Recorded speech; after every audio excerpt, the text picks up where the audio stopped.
Any apologies from today from Councillor Lawson for illness, Councillor Hickey and Councillor Nepi. Can I move from the chair, please, that those be adopted? Seconded. Councillor Watkins, all those in favour? Excuse me, Your Worship, can we add Councillor Nixon? He just had to go. Oh, okay, so certainly, thank you. Councillor Nixon. Happy to move from the chair. I've seconded Councillor Watkins. All those in favour, please say aye. Any against? Thank you, that's carried. Conflicts of interest, councillors, can I just remind everybody, if there are any, to declare those conflicts at the appropriate time. Confirmation of minutes from the meeting held on the 29th of June. Could I have a mover, please, to confirm an accurate record? Councillor Butto, seconded Councillor Watkins. All those in favour, please say aye. Any against? Thank you, that is carried. Item 5, adoption of the long-term plan amendment and development contributions policy. Welcome to Lex and Brett, who have been working on this, and to the item that is in front of you and the changes that have been made to the recommendations. Welcome, Lex. Brett? Oh, thank you, Your Worship. Just a couple of quick things from me by way of introduction. Just councillors will recall we went through the submission process on the draft plan. There was a call to sort of to respond to the feedback that was received, particularly from the development community at the time. So we tried to find that sweet spot around fronting up to the real need for new growth infrastructure, but finding a way to implement that in a fair and equitable staged way, I guess. So we came up with that stage program that was circulated, and your direction was to test that back with the development community. So we've subsequently done that via a two-page sort of summary, which summarised the themes that came through the submission process, the council's proposed response that you were circulated, and the impacts of that on development contributions particularly, along with an open invitation to talk to officers or to meet with officers if there was a need. And we also piggybacked off the developers building development forum that just happened to be happening at the same time. Mr. Chapman attended that. So that's the type of process we've gone through since we were last with you.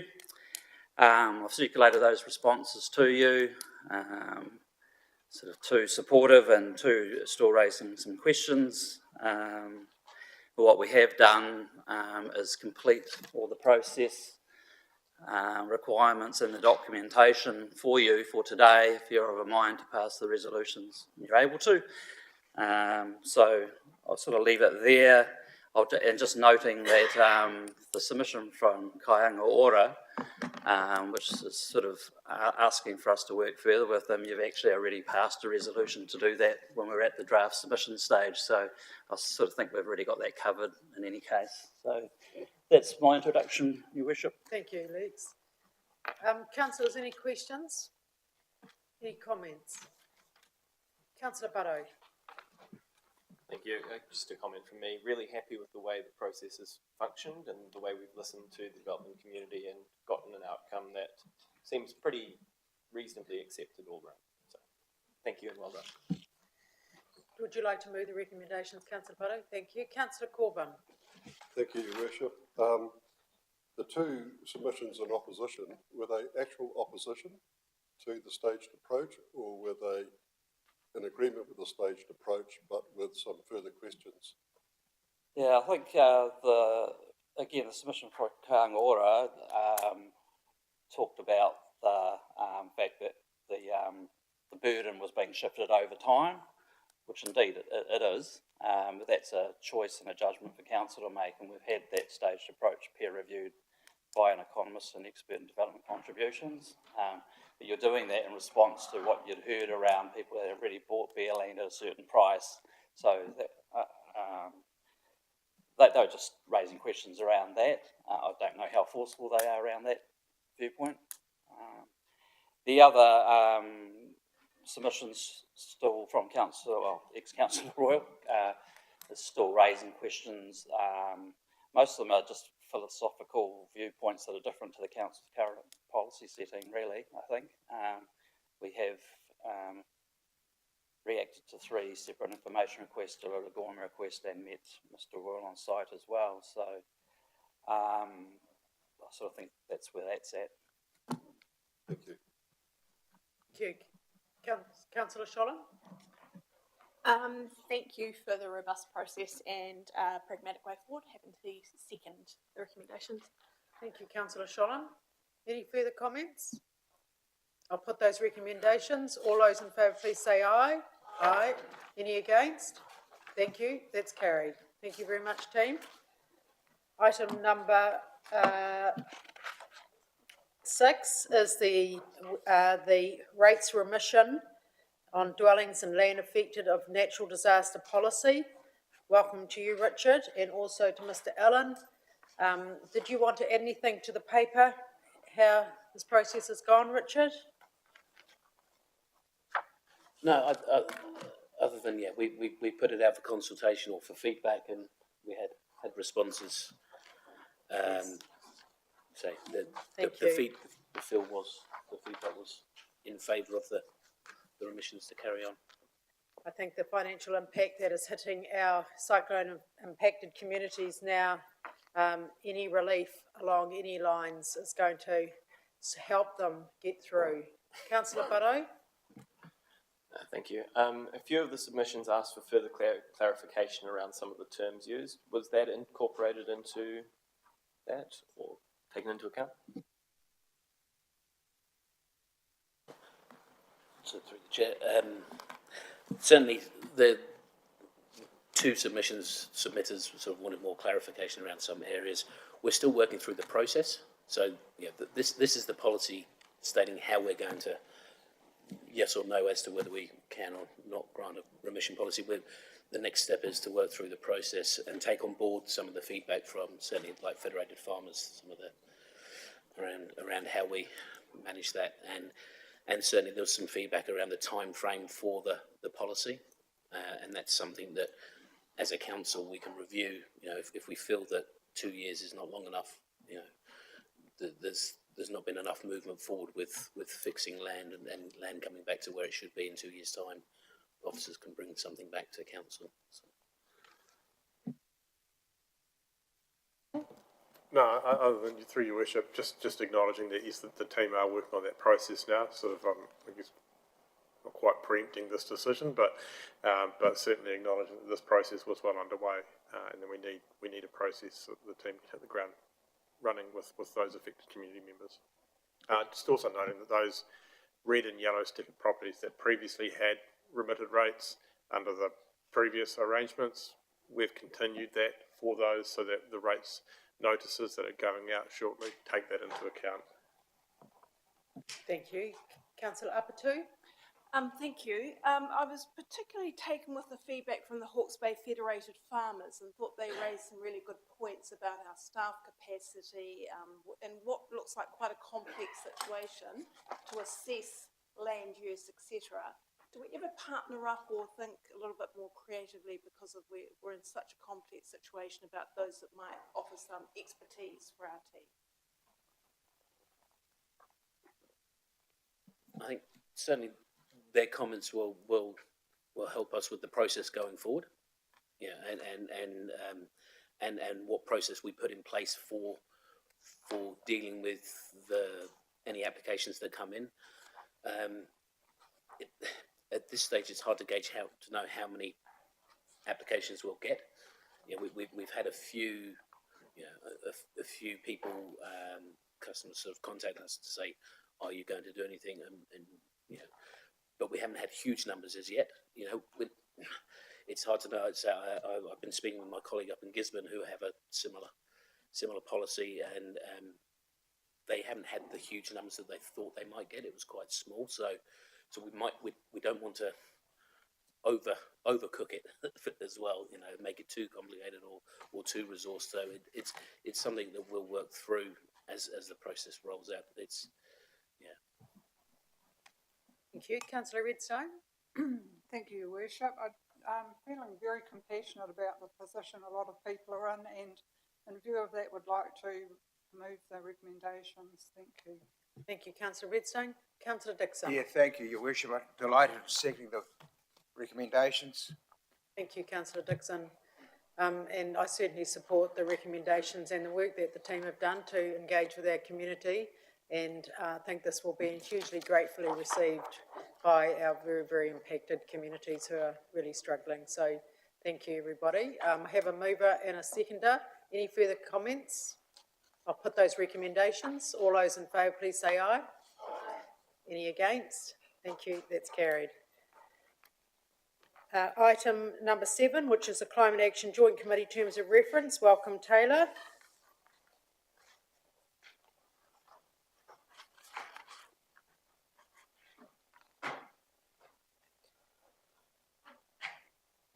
Through you, Madam Chair, just bringing back the terms of reference. So this went to the Climate Action Joint Committee in May, and there was some discussion around membership as well as around the purpose and wanting to relook at some of the references there to planetary boundaries. And the updated terms of reference reflects those discussions now. And so, yeah, just bringing that for approval. Great, thank you very much. Around the membership, Councillor Redstone, did you want to add anything? No, I do support the amendments and happy to move. Thank you. Councillor Redstone. Have a seconder, Councillor Butto. Any further comments? Very happy with those terms of reference, everyone? Okay, all those in favour, please say aye. Aye. Any against? Thank you, that's carried. Very much, Taylor, and all the very best, a very important committee that we need to get underway, and as governors, this is a very important piece of work, our environmental resilience, to get cracking. Right, and item 8, appointments to committees, joint committees and external organisations. This is our Heritonga Takotonoa appointments into our committees. Anyone got any questions on those appointments? Have a move up. Councillor Corbyn, seconder Councillor Apatu. No further comments. I'll put those recommendations. All those in favour, please say aye. Aye. Any against? Thank you, that's carried. Item number 9, which is the proposed amendments to the meeting schedule. Just a question. The strategy and policy, that we're not having a strategy and policy meeting until September. Mr. Cameron.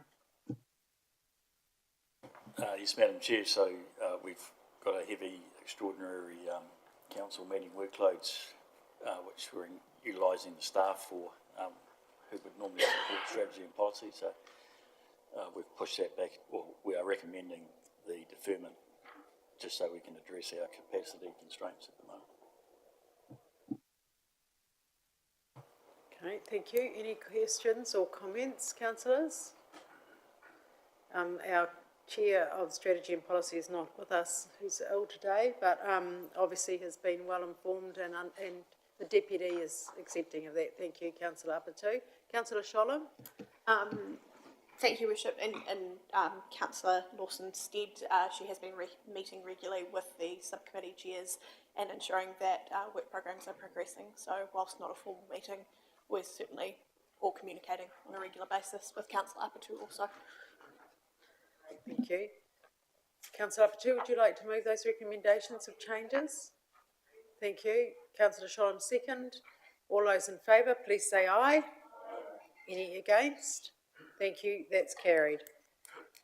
Item 10, which is the Napier Hastings Future Development Strategy Joint Committee, and we have a workshop. So this is just the minutes of the meeting held on the 27th of April, and there will be a workshop for councillors to look at that. And Mr. Allen, I might just give you a minute to discuss this, but this is very early stages of this strategy and joint committee.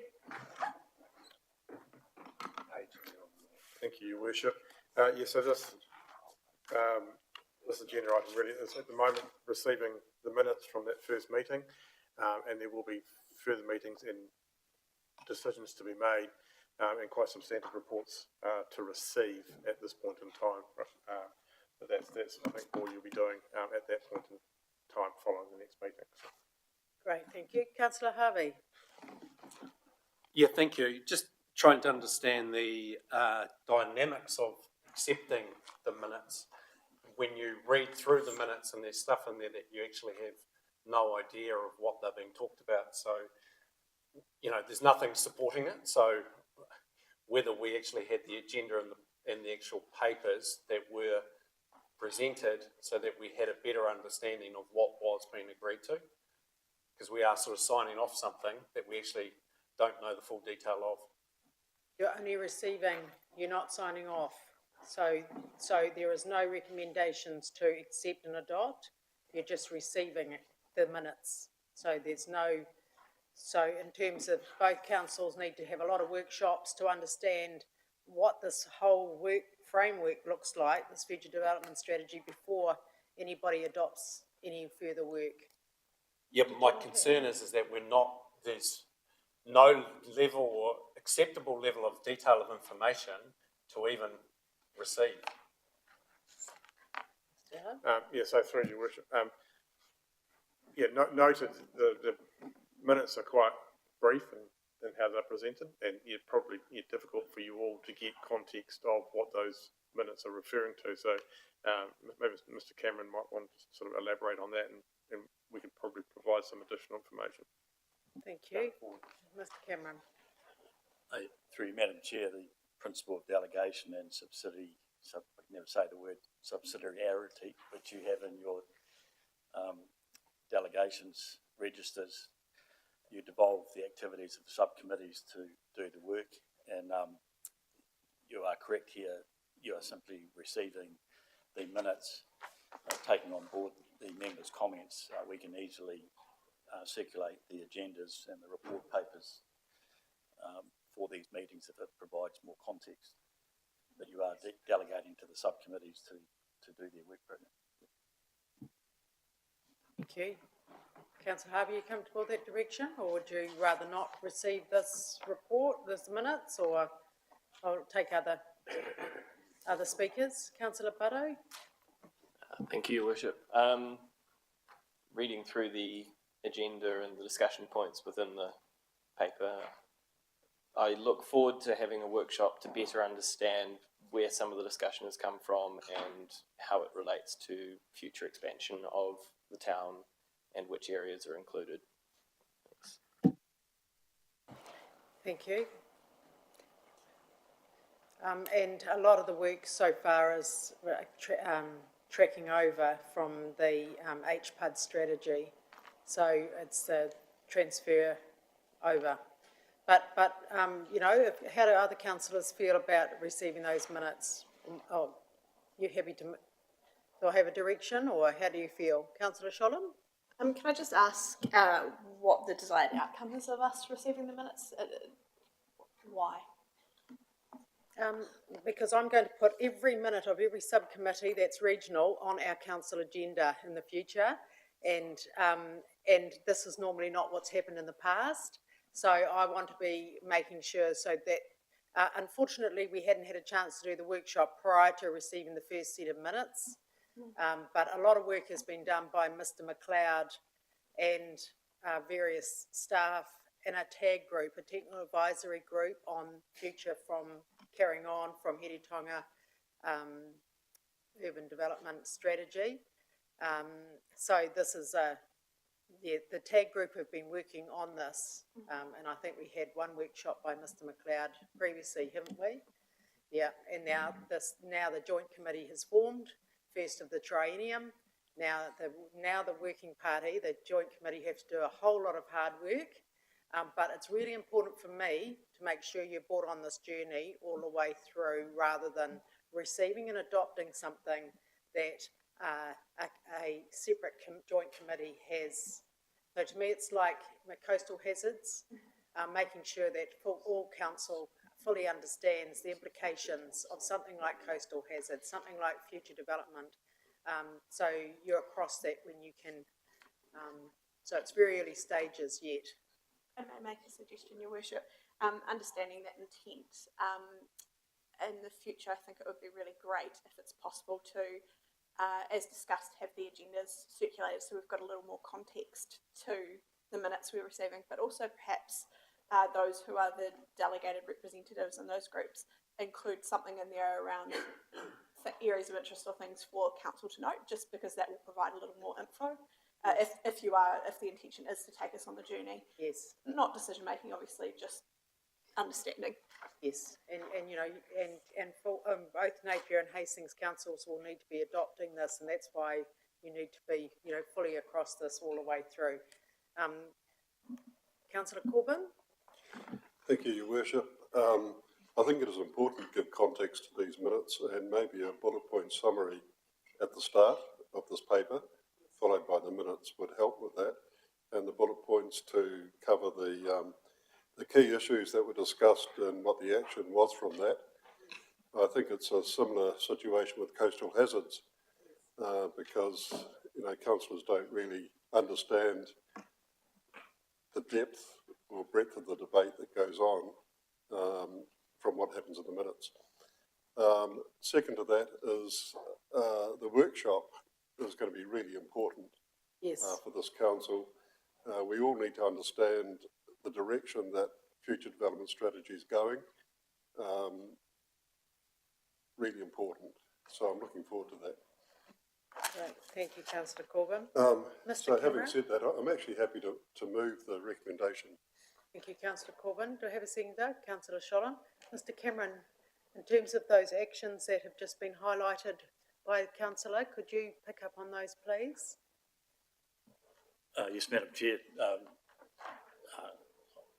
sure once we get through the next few weeks, we can get back to more comprehensive reporting and background. Yes, so, yep, bullet points of the meeting, and the agenda's been put on the hub. Thank you. Thank you. Oh, they're all on the hub? Okay, good, thank you.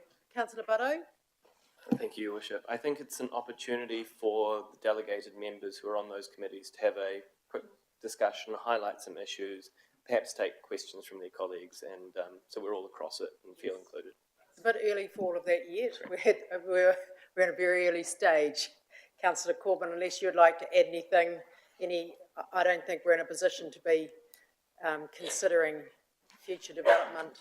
No, we're not in that position yet, and really this meeting that the minutes relate to was election of chair, deputy chair, etc., getting to know each other, and discussion around what the committee was about. Yeah. Thank you, Councillor Corbyn. So we have some recommendations, move in a second, and we have some actions to follow up on. I'll put those recommendations. All those in favour, please say aye. Aye. Any against? Thank you, that's carried. So item 11, this is the Hawke's Bay Civil Defence Emergency Management Group Joint Committee, and this is the mayors and chair are the delegates on this committee. So this is the adoption of the amended terms of reference. And once again, that's something that I consider a huge piece of work for our community as we navigate through this review of Cyclone Gabrielle and the civil defence response. And this is the terms of reference that I really want you to fully understand. There has been enormous debate over the terms of reference, how we can incorporate our community voice, who's going to do that work, and how do we make sure that we are setting up terms of reference that we're going to have some positive actions and outcomes from this review. So this is why this item I've put on today's agenda, that everybody fully understands. I hope you have had a chance to read those terms of reference. I know there's been a lot of reading to undertake at the moment, but as the mayor of some very, very cyclone impacted communities, I've spent a whole weekend managing what these terms of reference look like so we get the best outcomes on your behalf. But I'm happy to answer any of your questions.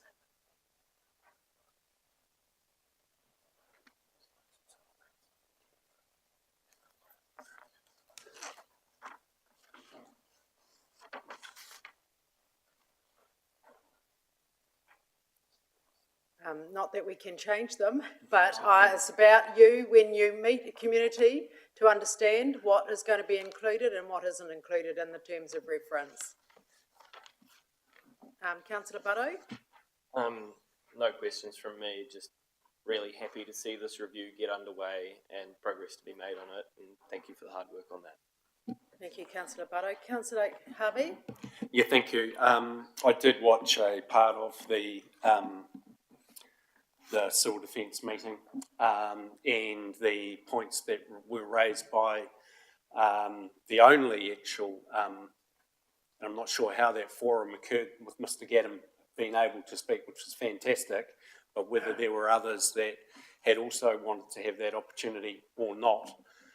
So was he, speaking on behalf of all of those communities? So just wanting to make sure that the points that were raised by him are well covered off to the point that he is, he's comfortable as someone that's been involved in civil defence for some time, being picked up on. Thank you. And from that work and from Mr. Gaddam's presentation, as a council, we are now doing our winter resilience plans, and then following from that, we will be doing our own community resilience plans for our 20 communities.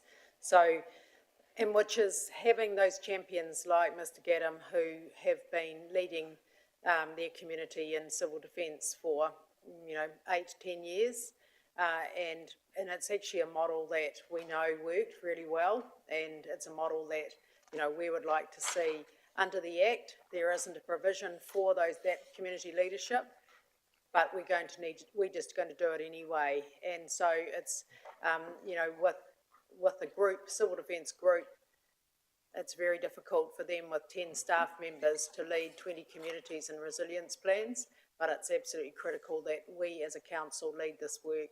So I know that Marcus, Councillor Sholem, a number of councillors are working on that, Councillor Kerr, to lead that resilience work as we move forward and do that hard mahi with the community leaders. And his model is a very successful one, which was the Act before FENS took over, Civil Defence Community Management. Yes, Councillor Dixon. Thank you, Worship. I'm just looking at 12, maintaining the coordinating executive group. I'm just wondering why the New Zealand Defence Force or Army are not involved in that. You've got all sort of other groups. Why wouldn't they be involved? Because they tend to be part of our first responders group. So that's a good question. Why wouldn't Defence Force be there as a lifeline? I'm sure they should be. Yeah. As with all of the other lifeline support. They're an important part of it, just like fire and emergency. Well, I'm just not sure why they're not in there, but I will find out. Thank you. Take that as an action. Thank you for raising that. Okay, so no further comments. I'll put do we have a move and second? I've forgotten. Councillor Sholem, seconded Councillor Dixon. All those in favour, please say aye. Aye. Any against? That's carried. Thank you. Item 14, and this is a public excluded agenda, item 15, and if I could just invite staff, Mr. Allen or Mr. Cameron, to just highlight why this item should be in a public excluded environment. Thank you, Your Worship. The reason we've requested or recommended this as public excluded is we're still in commercial negotiations with our preferred contractor, Gemco Construction. So it just allows you to have a free and frank conversation, not compromise those negotiations. Thank you. Happy to move from the chair. Have a seconder. Councillor Butto. All those in favour, please say aye. Any? Dr. Grant's here as well. Great. Just allow him to stay. Yes, and can we just also include Dr. Grant, who's here with us today, and welcome Dick, and welcome to stay in the meeting as the chair of the Museums Trust, or as a. So I'm happy to move that we go into a PX. If councillors have got any questions, I've got a seconder, Councillor Butto. All those in favour, please say aye. Aye. Aye. Any against? Thank you. That's carried. Now, thank you to our community who may have joined us today. Thank you for joining us for the last 3/4 of an hour. Very short council meeting today, but some very important business to work through. So thank you for joining us. We now move from our live streaming. Kia ora.